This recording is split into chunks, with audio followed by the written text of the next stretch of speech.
الحمد لله الحمد لله نحمده ونستعينه ونستغفره ونؤمن به ونتوكل عليه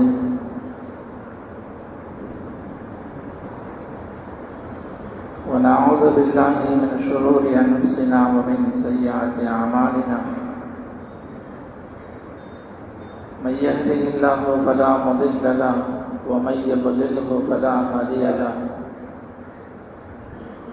ونشهد أن لا إله إلا الله ونشهد أن سيدنا ومولانا محمد صلى الله عليه وسلم تسليما كثيرا كثيرا.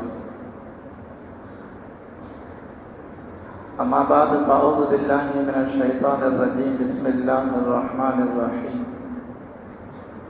أمن يجيب المضطر إذا دعاه ويكشف السوء ويجعلكم خلفاء الأرض أإله مع الله قليلا ما تذكرون. وقال النبي صلى الله عليه وسلم الدعاء يدفع مما نزل ومما لم ينزل أو كما قال عليه الصلاة والسلام. رب اشرح لي صدري ويسر لي أمري واحلل عقدة من لساني يفقهوا قولي. سبحانك لا علم لنا إلا ما علمتنا إنك أنت العليم الحكيم. கண்ணியத்திற்கும் மரியாதைக்கும் முறைத்தான அல்லாஹ்வின் நல்லடியார்களே,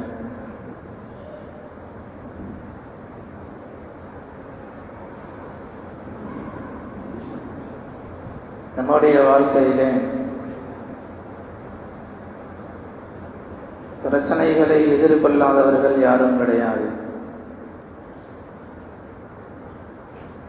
எல்லோருடைய வாழ்க்கையிலேயும் நிச்சயமாக ஏதாவது பிரச்சனைகள் இருக்கத்தான் செய்யும். பிரச்சனைகளுடைய உருவம் வேண்டுமானால் வெவ்வேறாக இருக்கலாம். ஆனால் பிரச்சனைகள் இல்லாதவர்கள் என்பதாக யாரையும் சொல்ல முடியாது. ஒரு சிலர்களுக்கு பொருளாதாரம் பிரச்சனை என்று சொன்னால், பொருளாதாரம் இருப்பவர்களுக்கு வேறு சில பிரச்சனைகள்.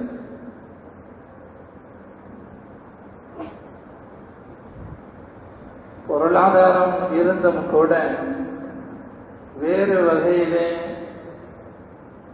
பிரச்சனைகளை சந்திப்பவர்கள் நிறைய உண்டு. நிறைய பொருளாதாரம் இருக்கும், குழந்தை பாக்கியம் அவர்களுக்கு இருக்காது. எல்லாம் இருக்கும், உடல் ஆரோக்கியம் அவர்களுக்கு இருக்காது. பொருளாதாரமும் இருக்கும், உடல் ஆரோக்கியமும் இருக்கும், வேறு வகையான பிரச்சனைகள் நிச்சயமாக வாழ்விலே இருக்கத்தான் செய்யும்.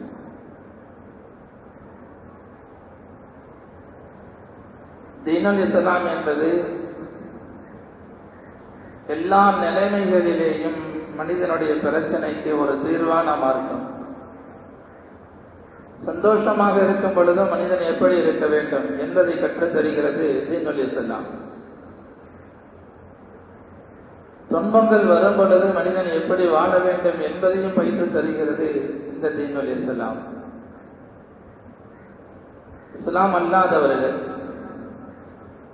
தீனுல் இஸ்லாம் கிடைக்க பெறாதவர்கள் எந்த அளவிற்கு பதற்றப்படுவார்களோ அந்த அளவிற்கு முஸ்லிம்கள் பதற்றப்பட வேண்டியது கிடையாது. அல்லாஹு தஆலா மிக எளிய வழிகளை அல்லாஹ் சொல்லித் தருகிறான். பிரச்சனைகளில் இருந்து எவ்வாறு நாம் தவிர்ந்து கொள்வது, எவ்வாறு நாம் பிரச்சனைகளில் இருந்து விடுபடுவது என்பதையும் மார்க்கம் சொல்லித் தருகிறது. அதிலே ஒன்று தான், எத்தகைய பிரச்சனையாக இருந்தாலும் சரி, வல்ல அல்லாஹ்விடத்திலே அழுவது, துஆ செய்வது, அல்லாஹ்விடத்திலே பிரார்த்திப்பது. என்ன ஒரு பிரச்சனையாக இருந்தாலும் சரி, உடல் ஆரோக்கியம் வேண்டும், நோயிலே கஷ்டப்பட்டு கொண்டிருக்கிறோம், அல்லாஹ்விடத்தில் கேட்கலாம், நிச்சயமாக அல்லாஹ் கொடுப்பான். துஆவை அல்லாஹ் தந்திருக்கிறான். சந்திக்க முடியாத அளவிற்கு பொருளாதார நெருக்கடி, இனியும் தாங்க முடியாது என்கிற அளவிற்கு ரப்பிடத்திலே கேட்கலாம். நிச்சயமாக அல்லாஹ் தஆலா அதுக்கான விடுவை தருவான். வேறு ஏதேனும் பிரச்சனை, நிச்சயமாக அல்லாஹ் தஆலா அந்த பிரச்சனைகளுக்கு தீர்வு தருவான். எல்லா வகையான பிரச்சனைகளுக்கும் இந்த தீனுல் இஸ்லாம் சொல்லித் தருவது ஒன்றே ஒன்று, அல்லாஹ்விடத்திலே அழ வேண்டும், அல்லாஹ்விடத்திலே துஆ செய்ய வேண்டும், ரப்பினிடத்திலே கதற வேண்டும், படைப்புகளிடத்திலே கையேந்தி விடக்கூடாது. குர்ஆனுடைய ஆயத்தின் மூலமாக அல்லாஹ் சொல்லி காண்பிப்பான், அம்மை யுஜீபுல் முல்தர்ர இதா தஆஹு. ஒரு நெருக்கடியான மனிதன் பிரார்த்தனை செய்யும் பொழுது அந்த நெருக்கடியான மனிதனுக்கு யாரால் பதிலளிக்க முடியும்? அந்த மனிதனுடைய பிரச்சனையை யாரால் தீர்த்து வைக்க முடியும்? அல்லாஹ் கேட்கிறான், அம்மை யுஜீபுல் முல்தர்ர இதா தஆஹு வயக்ஷிஃபு ஸூஅ. அந்த மனிதனுடைய துஆவிற்கு, அந்த மனிதனுடைய பிரார்த்தனைக்கு பதிலளித்து அந்த மனிதனுடைய பிரச்சனையை நீக்கி வைப்பதற்கு யாருக்கு உலகத்திலே சக்தி இருக்கிறது என்பதாக அல்லாஹ் கேட்பான். உண்மை அதுதான், யாராலும் முடியாது. உலகத்தில் இருக்கக்கூடிய எல்லாமே அல்லாஹ்வுடைய படைப்புகள் தான். ஒரு படைப்பு இன்னொரு படைப்புக்கு என்ன செய்ய முடியும்? என்ன உதவி செய்து விட முடியும்? ஒன்றே ஒன்றுதான், அல்லாஹ்விடத்திலே கையேந்துவது மட்டும்தான். ஒரு லேசான வழி இது, அல்லாஹ்விடத்திலே கையேந்துவது என்பது. இதற்காக எந்த சிரமமும் எடுத்துக்கொள்ள வேண்டியது கிடையாது. மிக ஒரு எளிய முறையை மார்க்கம் பெற்று தருகிறது. துஆ, அல்லாஹ்விடத்திலே கேட்பது, அல்லாஹ்விடத்திலே அழுவது. நபிகள் நாயகம் ஸல்லல்லாஹு அலைஹி வஸல்லம் அவர்கள் சொல்லித் தருவார்கள், அத்துஆஉ யன்ஃபஉ மிம்மா நஸல. என்ன ஒரு சோதனை ஏற்பட்டு விட்டதோ அதற்கும் துஆ பலனளிக்கும். அமிமானம் என்று எந்த ஒரு சோதனை ஏற்படவில்லையோ அதற்கும் இந்த துஆ பலனளிக்கும். ஏற்பட்ட சோதனைக்கும் துஆ தான் பலன், ஏற்படவிருக்கும் சோதனைக்கும் துஆ தான் பலன் என்பதாக நபிகள் நாயகம் ஸல்லல்லாஹு அலைஹி வஸல்லம் அவர்கள் சொல்லி காண்பிப்பார்கள். இந்த ஹதீஸினுடைய விளக்கத்தினை முஹத்திஸ்கள் எழுதுவார்கள். ஒரு சோதனை வந்துவிட்டது, வருவதற்கு முன்பதாக அல்லாஹ்விடத்திலே கேட்கலாம், அல்லாஹ் இந்த சோதனையை விட்டு எங்களை பாதுகாத்தருள், இந்த கஷ்டத்தை விட்டு எங்களை பாதுகாத்தருள், இந்த முசீபத்தை விட்டு எங்களை பாதுகாத்தருள். அல்லாஹ்வுடைய தக்தீரிலே ஒரு முசீபத்து முடிவாகிவிட்டது, இந்த கஷ்டம் வர வேண்டும் என்பதாக அல்லாஹ் முடிவு செய்து அதை இறக்க ஆரம்பித்து விட்டான். அந்த சோதனையை கொடுக்க அல்லாஹ் ஆரம்பித்து விட்டான். இந்த நேரத்தில் எப்படி இந்த முசீபத்தை விட்டு பாதுகாத்துக் கொள்வது, இந்த சிரமத்தை விட்டு எவ்வாறு தடுத்துக் கொள்வது? ஒரே வழிதான், துஆ தான். சிரமங்கள் ஏற்பட்டதற்கு பிறகும் கூட துஆ செய்யும் பொழுது பெருமானார் ஸல்லல்லாஹு அலைஹி வஸல்லம் அவர்கள் சொல்வார்கள், வானிலிருந்து சோதனை இறங்கும் அடியான் செய்யக்கூடிய துஆ வானத்தை நோக்கி செல்லும். வானத்திலிருந்து சோதனை ஒரு மனிதனுக்கு வந்து கொண்டிருக்கும், அடியான் துஆ செய்வான், அந்த துஆ பூமியிலிருந்து வானை நோக்கி செல்லும். எந்த சோதனை வானிலிருந்து வந்து கொண்டிருக்குமோ அந்த சோதனையை இந்த துஆவை தடுத்து நிறுத்துமா. பெருமானார் ஸல்லல்லாஹு அலைஹி வஸல்லம் சொல்வார்கள், ஃபயஅதரிலானி, அந்த முசீபத் இறங்குவதற்கு முயற்சிக்கும், இந்த துஆ இறங்க விடாமல் தடுத்து கொண்டிருக்கும். எதுவரைக்கும்? இலா யௌமில் கியாமா, கியாமத் நாள் வரைக்கும் இப்படித்தான். இந்த சோதனையை துஆ பலமாக இருந்தால், பிரார்த்தனை எப்படி இருக்க வேண்டுமோ அப்படி இருந்தால், துஆவிற்கு வெளிரங்க விஷயங்களும் உண்டு, உள்ரங்க விஷயங்களும் உண்டு. துஆவிற்கு உடலும் உண்டு, ரூஹம் உண்டு. இரண்டும் இருக்கும் பொழுது ஒரு துஆ செய்யப்பட்டால் பெருமானார் ஸல்லல்லாஹு அலைஹி வஸல்லம் அவர்கள் சொன்னார்கள், ஃபயஅதரிலானி இலா யௌமில் கியாமா, இறங்கிவிட்ட முசீபத், இறங்கிவிட்ட சோதனை அது பூமிக்கு இந்த மனிதனை வந்து அடைய விடாமல் இந்த மனிதன் செய்த துஆ அந்த முசீபத்தை தாங்கிக் கொண்டிருக்கும், வரவிடாது. வாழ்க்கையிலே சோதனை வராது. முடிவு செய்யப்பட்டு இறங்கிக் கொண்டிருக்கக்கூடிய சோதனை, அதற்கு சக்தி இருக்கிறது என்று சொன்னார். அல்லாஹ்வால் முடிவு செய்யப்பட்டு ஒரு சோதனை வந்து கொண்டிருக்கிறது, அந்த சோதனையை தடுத்து நிறுத்துவதற்கு உலகத்தில் ஒரு பொருளுக்கு சக்தி உண்டு என்று சொன்னால், வலு உள்ளது என்று சொன்னால் அது துஆ தான் என்பதாக பெருமானார் ஸல்லல்லாஹு அலைஹி வஸல்லம் அவர்கள் சொல்லி தருவார்கள். நன்கு யோசியுங்கள், நாம் எவ்வளவு துஆ செய்கிறோம், நம்முடைய வாழ்க்கையில எவ்வளவு துஆ செய்கிறோம். இலகுவான ஒரு வழி, அல்லாஹ் கொடுத்த மிகப்பெரிய ஒரு பாதை இது. எவ்வளவு துவா செய்கிறோம், ஒரு சில நிமிடங்கள் வேக வேகமாக துவா ஓதிவிட்டு. இந்த துவா செய்யப்படுவது கிடையாது, துவா ஓதப்படுகிறது. இதுதான் நிலை. துவா செய்யப்பட வேண்டும், துவா ஓதப்படக்கூடியது அல்ல. இன்று துவா ஓதப்படுவதற்கு முக்கியத்துவம், துவா செய்யப்படுவதற்கு முக்கியத்துவம் கிடையாது. நம்மால் துவா செய்யப்படும் என்று சொன்னால் நிச்சயமாக அந்த துவா உடல் ரீதியாக அதற்கான வெளி தோற்றமும் நன்கு இருக்கிறது, உயிரோட்டமும் அந்த துவாவிலே இருக்கிறது. நிச்சயமாக துவாவிற்கு என்பதாக பெருமானார் ஸல்லல்லாஹு அலைஹி வஸல்லம் அவர்கள் என்ன பலன்களை எல்லாம் ஹதீஸிலே சொல்லி இருப்பார்களோ, அல்லாஹு ஜல்ல ஷானஹு தஆலா துஆவிற்கு என்பதாக என்ன பிரயோஜனங்களை குர்ஆனிலே சொல்லி இருப்பானோ அது நிச்சயம் கிடைக்கும். துஆ மட்டும்தான் இபாதத்திலே உலகமும் நோக்கமாக கொள்ளப்பட்டால், எந்த வணக்கமும் உலகத்தின் நோக்கமாக கொள்ளப்பட்டால் அது அல்லாஹ்விடத்திலே கபூல் ஆகாது. தொழுகையை கொண்டு ஒரு மனிதர் உலகத்தை நாடுகிறார், வேறு வணக்கங்கள் ஹஜ்ஜை கொண்டு உலகத்தை நாடுகிறார், சதகாவை கொண்டு உலகத்தினை நாடுகிறார், இந்த அமல்கள் கபூல் ஆகாது. ஆனால் துஆ மட்டும்தான் உலகத்தை நோக்கமாக கொள்ளப்பட்டாலும், ஒரு மனிதர் இப்படி துஆ செய்கிறார், யா அல்லாஹ் எனக்கு வியாபாரம் செழிப்பாக ஆக வேண்டும், வெறும் துனியாவை மட்டுமே கேட்டுக்கொண்டிருக்கிறார்.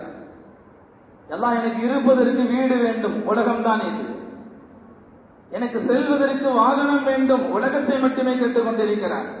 முழுக்க முழுக்க உலகம் சார்ந்த விஷயங்களே கேட்டுக்கொண்டிருக்கிறார். வீடு வேண்டும், எனக்கு பணம் வேண்டும், எனக்கு காசு வேண்டும், எனக்கு வாகனம் வேண்டும், இது முழுக்க முழுக்க துன்யாவை சார்ந்தது. ஆனாலும் கூட உலமாக்கள் எழுதுகிறார்கள், துஆ என்பது வணக்கமாக இருப்பதால் இது இபாதத். உலகத்தை மட்டுமே கேட்கப்பட்டாலும் கூட துஆ என்பது அது வணக்கமாகும் என்பதாக உலமாக்கள் சொல்லித் தருவார்கள். பெருமானார் ஸல்லல்லாஹு அலைஹி வஸல்லம் அவர்கள் சொன்னது போல அத்-துஆஉ ஹுவல் இபாதா, துஆ அதுதான் வணக்கம் என்பதாக நபிகள் நாயகம் ஸல்லல்லாஹு அலைஹி வஸல்லம் அவர்கள் சொல்லித் தந்தது போல, ஒரு மனிதர் உலகத்தை மட்டுமே கேட்டுக்கொண்டிருக்கிறார், ஆখিরাத்தை கேட்கவே இல்லை. இருந்தாலும் அவருக்கு நஷ்டம் அல்ல. காரணம் அல்லாஹ்விடத்திலே கேட்கிறார், அல்லாஹ்விடத்திலே பணிகிறார், அல்லாஹ்விடத்திலே அழுகிறார். இதை அல்லாஹ் விரும்புகிறான். வணக்கமாக எழுதப்படும் வீடு எனக்கு வேண்டும் என்பதாக ஒரு மனிதர் கேட்டாலும் இதையும் அல்லாஹ் வணக்கமாக எழுத சொல்லுவார். துஆவிற்கு அவ்வளவு பெரிய சிறப்புகள் உண்டு. பெருமானார் ஸல்லல்லாஹு அலைஹி வஸல்லம் அவர்கள் சொல்லித் தருவார்கள், யாருடைய வாழ்க்கையிலே அல்லாஹ் ஜல்ல ஷானஹு தஆலா துஆவினுடைய வாசல்களை திறந்து விடுவானோ, இந்நேரம் பார்த்தாலும் துஆவிலே இருந்து கொண்டிருக்கிறார். ஃபஜ்ர் தொழுகைக்கு வருகை தருகிறார், ஃபஜ்ருக்கு முன்பதாகவே வந்து அல்லாஹ்விடத்தில் அழுது கொண்டே இருக்கிறார். ஃபஜ்ர் தொழுததற்கு பிறகும் அல்லாஹ்விடத்தில் அழுது கொண்டே இருக்கிறார். லுஹருடைய நேரம் பர்துக்கு முன்பதாகவே நீண்ட நேரத்திற்கு முன்பதாக வந்து அல்லாஹ்விடத்தில் அழுது கொண்டே இருக்கிறார். அஸருடைய நேரம் மக்ரிபுக்கு முன்பதாக, மக்ரிபுக்கு பிறகு, இஷாவிற்கு முன்பதாக, இஷாவிற்கு பிறகு, தஹஜ்ஜுடைய நேரம், இஷ்ராக்குடைய நேரம், எத்துணை நேரங்கள் உண்டோ எல்லா நேரங்களிலேயும் ஒரு மனிதனுக்கு அல்லாஹ் துஆ செய்யக்கூடிய வாயில்களை திறந்து விட்டு விட்டார். யோசியுங்கள், நாம் ஒரு நாளைக்கு எத்தனை தடவை துஆ செய்கிறோம்? பெருமானார் ஸல்லல்லாஹு அலைஹி வஸல்லம் அவர்கள் சொன்ன விஷயம், மன் ஃபுதிஹத் லஹு அப்வாபுத் துஆஇ ஃபுதிஹத் லஹு அப்வாபுர் ரஹ்மதி, யாருக்கு அல்லாஹ்விடத்திலே துஆ செய்யக்கூடிய வாசல்கள் திறக்கப்படுமோ அவர்களுக்கு அல்லாஹ்வுடைய ரஹமத்தினுடைய வாசல்கள் திறக்கப்பட்டுவிடும். எவ்வளவு நேரம் துஆ செய்வோமோ வீண் போகாது. அந்த துஆ கபூல் ஆகிறதோ இல்லையோ அது அடுத்த விஷயம். துஆ கேட்டுக்கொண்டே இருக்கிறோம், நீண்ட நேரம் துஆ செய்கிறோம், ஒரு நிமிடம் அல்ல, 2 நிமிடம் அல்ல. நம்முடைய துஆக்கள் என்று அப்படித்தான். பர்து முடிந்த உடனே 2 நிமிடத்திலே துஆ ஓதி முடியும். அல்ஹம்து கூட சொல்ல முடியாது, ஸலவாத்து கூட முறையாக ஓத முடியாது, கேட்க வேண்டிய விஷயங்களை சரியாக கேட்க முடியாது. வேகமாக ஓதி வேகமாக துஆவை முடித்து விடுவோம். இது துஆவினுடைய பாக்கியம் அல்ல. நீண்ட நேரம் அல்லாஹ்விடத்திலே அழ வேண்டும். அல்லாஹ் எனக்கு ஒண்ணுமே கிடையாது, நான் ஒன்றும் செய்ய இயலாதவன், நான் ஏழையானவன், நான் இயலாதவன், இந்த உலகத்தில் எதையும் செய்ய முடியாது, அல்லாஹ்வே கொடு என்பதாக நீ இந்த நேரம் கேட்க வேண்டும், பல தடவைகள் கேட்க வேண்டும். அப்படி கேட்கும் பொழுது அந்த துஆ வீண் போகாது. இது போன்ற ஒரு பாக்கியத்தை அல்லாஹ் யாருக்கு கொடுப்பானோ, அடிக்கடி துஆ கேட்பது, நீண்ட நேரம் துஆ கேட்பது, இந்த பாக்கியத்தை அல்லாஹ் யாருக்கு கொடுப்பானோ, பெருமானார் ஸல்லல்லாஹு அலைஹி வஸல்லம் சொன்னார்கள், ஃபுதிஹத் லஹு அப்வாபுர் ரஹ்மதி, அந்த மனிதனுக்கு அல்லாஹ்வுடைய ரஹமத்துடைய வாசல்கள் திறக்கப்பட்டு விட்டது. உலகத்திலே மனிதனை பொறுத்த வரைக்கும் ஒரு மனிதர் இருக்கிறார், அவரை பற்றி கேள்விப்படுகிறோம், இவர் உதவி செய்வார் என்பதாக. கேள்விப்பட்டதற்கு பிறகு அந்த மனிதத்திலே சென்றோம், புதியதாக செல்லும் பொழுது அவர் உதவி செய்வார். திரும்பவும் அந்த மனிதனிடத்தில் சென்றால் என்ன நிலை ஏற்படும் யோசியுங்கள். ஒரு தடவை உதவிக்காக வேண்டி சென்று விட்டோம், மரியாதைக்காக வந்து விட்டாரே என்பதாக உதவி செய்வார்கள். இரண்டாவது தடவை உதவிக்காக வேண்டி சென்றார், அந்த மனிதனுடைய மகன் நம்மை பார்த்த உடனேயே மாறிவிட்டோம். வாருங்கள் என்பதாக சொல்லுவார். முதல் தடவை செய்த உதவியை விட இந்த தடவை செய்யக்கூடிய உதவி குறைவாகத்தான் இருக்கும். மூன்றாவது தடவையும் அதே மனிதனிடத்தில் உதவிக்காக வேண்டி சென்றால் அவருடைய முகம் கடுமையாக மாறிவிடும். இப்பொழுது முடியாது, வேறொரு தடவை பார்ப்போம். இன்னொரு தடவையாக சென்றால் நம் வருவதை பார்த்த உடனேயே கதவை தாளிட்டு விடுவார். எத்தனை தடவைகள் கதவுகள் தட்டப்பட்டாலும் கூட அந்த மனிதருடைய வாசலுடைய கதவு திறக்கவே திறக்காது. அவர் கோபப்படுவார். அதையும் மீறி கதவை தட்டுவோம் என்று சொன்னால் அவருடைய கோபம் வேகமாக இருக்கும். அவருடைய கோபம் வேகமாக இருக்கும். பெருமானார் ஸல்லல்லாஹு அலைஹி வஸல்லம் அவர்கள் சொன்னார்கள், அல்லாஹ்வுடைய நிலை அப்படி அல்ல. யார் அல்லாஹ்விடத்தில் கேட்கவில்லையோ அவரின் மீது தான் அல்லாஹ் கோபப்படுவான். என்னிடத்திலே நீ கேட்கவில்லையே, யார் துஆ செய்யவில்லையோ அவர்களை பார்த்து அல்லாஹ் கோபப்படுவான். யார் அல்லாஹ்விடத்திலே யாசனம் செய்யவில்லையோ அவர்களை பார்த்து அல்லாஹ் கோபப்படுவான். மனிதன் அப்படி அல்ல, ஒரு தடவை கேட்டால் கொடுப்பான். அடுத்து தடவை என்கிற பொழுது இந்த மனிதனுடைய நிலை மாறிவிடும், மனிதனுக்கு கோபம் வரும். அல்லாஹுக்கு அப்படி அல்ல, கேட்க கேட்க அல்லாஹ் சந்தோஷப்படுவான் என்பதை பெருமானார் ஸல்லல்லாஹு அலைஹி வஸல்லம் அவர்கள் குறிப்பிடுவார்கள். துஆவே கேட்கவில்லை வாழ்நாளிலே, இது நல்ல நிலை அல்ல. ஐவேளை தொழுகையாளிகளாகத்தான் இருக்கிறோம், ஆனாலும் அல்லாஹ்விடத்திலே துஆ செய்வது கிடையாது, அல்லாஹ்விடத்திலே அழுவது கிடையாது. இது நல்ல நிலை அல்ல. அல்லாஹ் ஏதோ வகையிலே நம் மீது கோபமாக இருக்கிறான் என்பதுதான் இதனுடைய அர்த்தம்.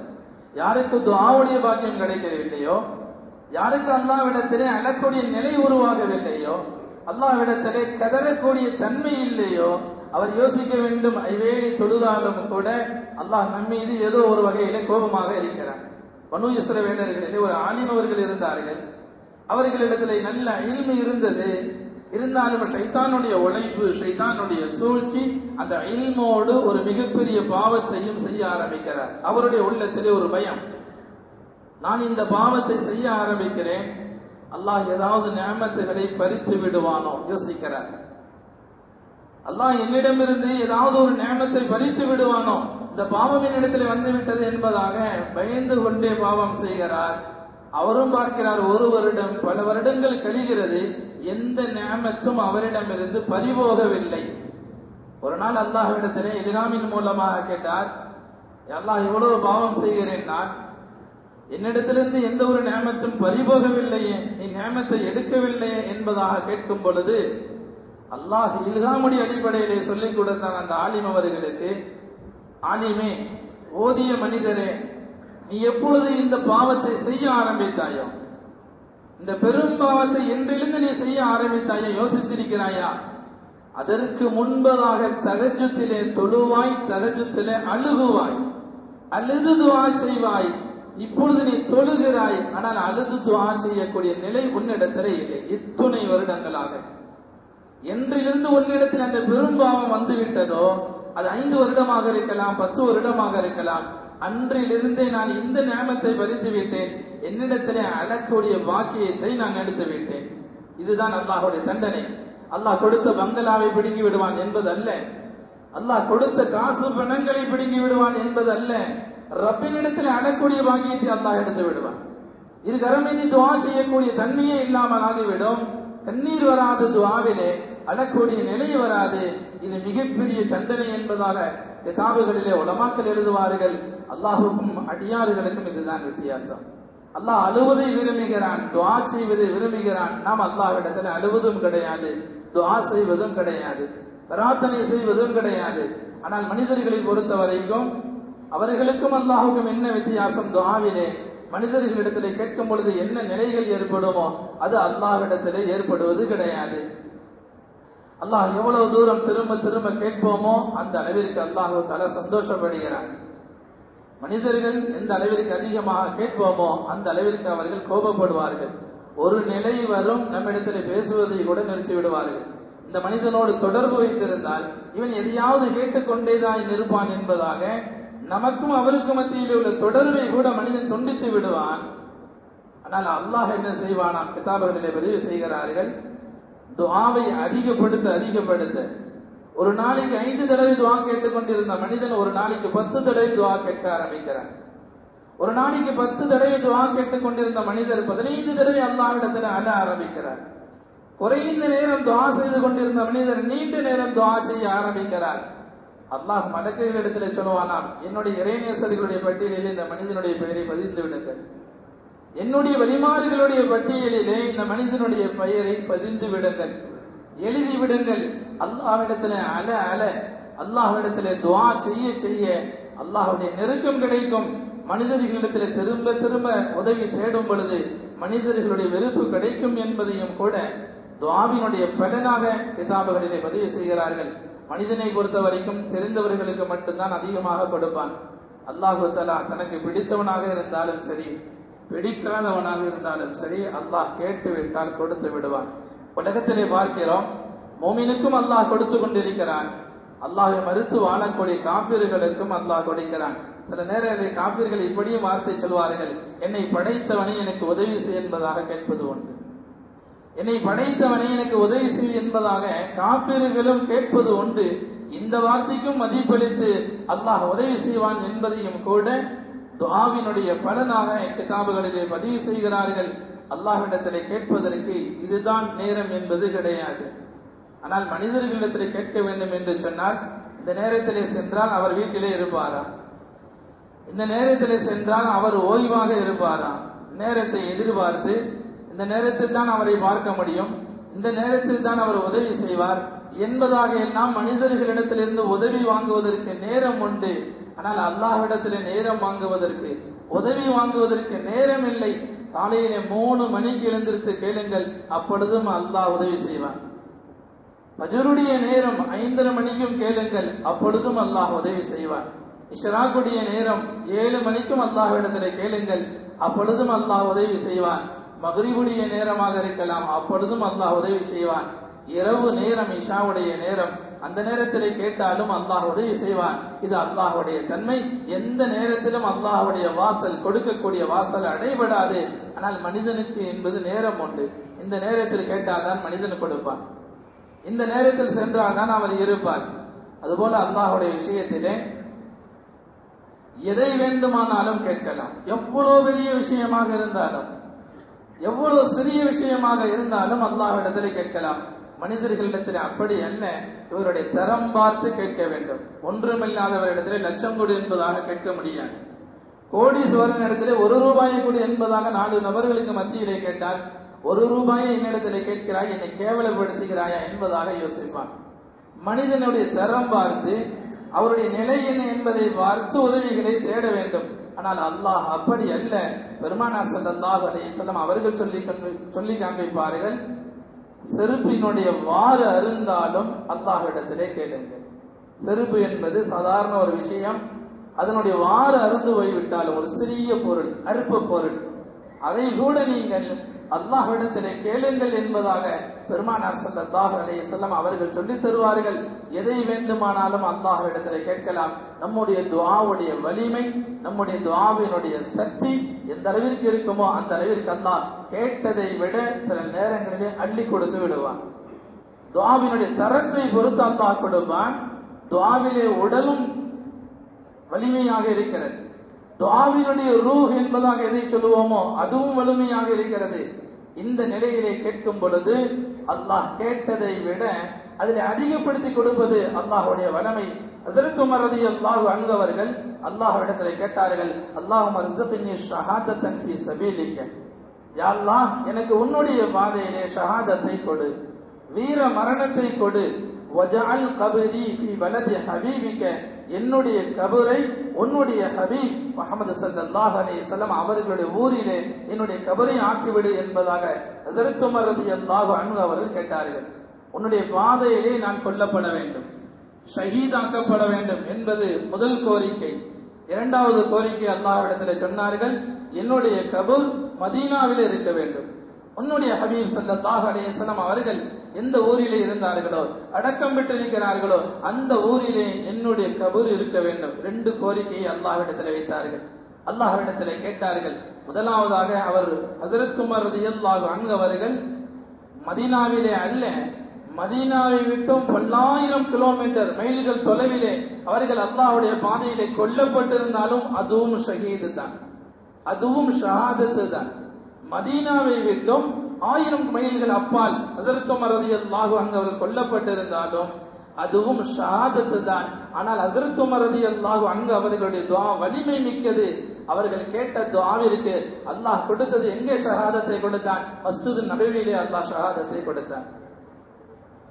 மதீனத்து பள்ளி வாசல் பெருமானார் ஸல்லல்லாஹு அலைஹி வஸல்லம் அவர்களுடைய பள்ளி மஸ்ஜிது நபவி, அதிலே வைத்து ஹஜ்ரத் உமர் ரலியல்லாஹு அன்ஹு அவர்கள் ஷஹீதாக்கப்பட்டார்கள். ஹஜ்ரத் உமர் ரலியல்லாஹு அன்ஹு கேட்ட 2வது துஆ, என்னுடைய கபரை உன்னுடைய ஹபீப் ஸல்லல்லாஹு அலைஹி வஸல்லம் அவர்கள் அடங்கி இருக்கக்கூடிய மதீனாவிலே ஆக்க வேண்டும் என்பதாக. பெருமானார் ஸல்லல்லாஹு அலைஹி வஸல்லம் அவர்களுடைய மதீனாவினுடைய எந்த இடத்திலே அடக்கப்பட்டாலும், ரவுலாவை விட்டும் எவ்வளவு தூரத்திலே அடக்கப்பட்டாலும் அதுவும் மதீனாவிலே அடங்கப்பட்டதுதான். ஆனால் ஹஜ்ரத் உமர் ரலியல்லாஹு அன்ஹு அவர்களுக்கு அல்லாஹ் கூடுதலாக கொடுத்தான். பெருமானார் ஸல்லல்லாஹு அலைஹி வஸல்லம் அவர்களுக்கு அருகிலேயே அடங்கக்கூடிய பாக்கியத்தை.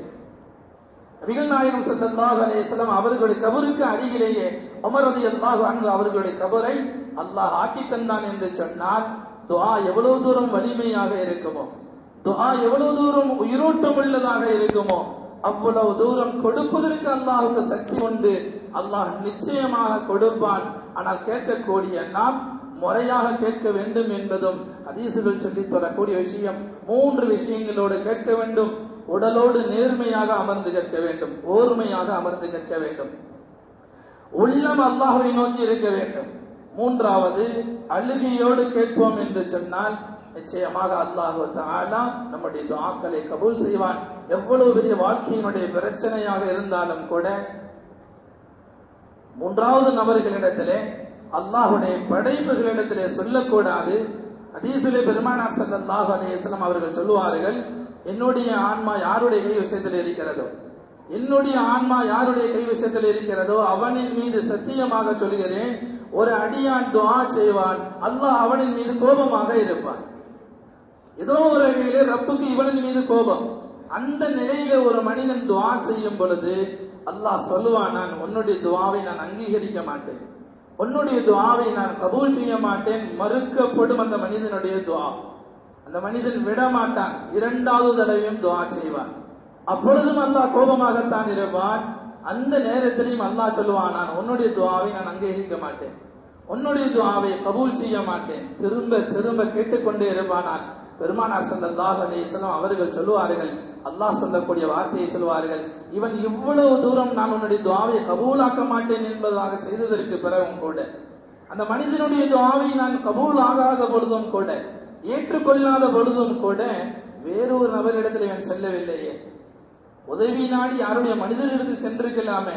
ஆம், என் அல்லாதவர்கள் யாரிடத்திலையும் இவன் துஆ செய்யவில்லை, என் அல்லாதவர்கள் யாரிடத்திலையும் இவன் கையேந்தவில்லை. அல்லாஹ் சொல்லக்கூடிய வார்த்தையை பெருமானார் ஸல்லல்லாஹு அலைஹி வஸல்லம் அவர்கள் சொல்வார்கள், ஃபகத் இஸ்தஜபது லஹு, இப்பொழுது இந்த மனிதனுடைய துஆவை நான் கபூல் செய்து விட்டேன். எவ்வளவு பிரச்சனை வந்தாலும் கூட, அந்த பிரச்சனையே தீரவில்லை என்று சொன்னாலும் கூட அல்லாஹ்விடத்திலேயே அழுது கொண்டிருக்க வேண்டும். எவ்வளவு நாள் அழ முடியுமோ அழுது கொண்டே இருப்போம். ஒரு நேரம் வரும், நிச்சயமாக அல்லாஹ் நம்முடைய துஆவை கபூல் செய்வான் என்பதில் சந்தேகம் கிடையாது. அழக்கூடிய பழக்கத்தை உருவாக்க வேண்டும், அதுவும் அல்லாஹ்விடத்தில் அழக்கூடிய பழக்கத்தை உருவாக்க வேண்டும். மனிதர்களிடத்தில் எந்த நேரத்திலும் முறையிடக்கூடாது. ஒரே ஒரு விஷயம், அவர்கள் மார்க்க ரீதியாக ஆலோசனை சொல்லித் தருவார்கள் என்று இருந்தார். நம்முடைய விஷயத்திலே நலவை நாடுவார்கள், மார்க்கத்தை அறிந்திருக்கிறார்கள். நம்முடைய பிரச்சனைக்கு இவர்கள் அல்லாஹ்வோடு நம்மை இணைத்து வைப்பார்கள் என்று சொன்னால் அவர்களிடத்திலே நம்முடைய பிரச்சனைகளை சொல்லலாம். அது அல்லாத யாரிடத்திலேயும் வரக்கூடிய பிரச்சனை சிறியதாக இருந்தாலும் சரி, பெரியதாக இருந்தாலும் சரி, எந்த பிரச்சனையும் மனிதர்களிடத்திலே சொல்லிவிடக்கூடாது, மனிதர்களிடத்திலே கையேந்தி விடக்கூடாது, மனிதர்களிடத்திலே முறையிட்டு விடக்கூடாது. அல்லாஹ்விடத்திலே மட்டுமே முறையிட வேண்டும். எல்லா பிரச்சனைகளுக்கும் ஒரு சரியான தீர்வாக அல்லாஹ் துஆவை தந்திருக்கிறான். துஆவின் மூலமாக எதையும் சாதிக்க முடியும். எதையும் வாங்க முடியும், நமக்கு கேட்க தெரியவில்லை, ஆனால் அல்லாஹ் கொடுக்க தெரிந்தவன், கொடுத்து கொண்டிருக்கிறான் என்பதை நாம் விளங்க வேண்டும். வல்ல அல்லாஹ் இந்த உலகத்திலே அல்லாஹ்விடத்திலே மட்டுமே உதவி தரக்கூடிய, துஆ செய்யக்கூடிய நல்ல மக்களாக நம்ம அனைவரையும் ஆக்கி அருள் புரிவானாக. வாஹிரு தஅவானா அல்ஹம்துலில்லாஹி ரப்பில் ஆலமீன்.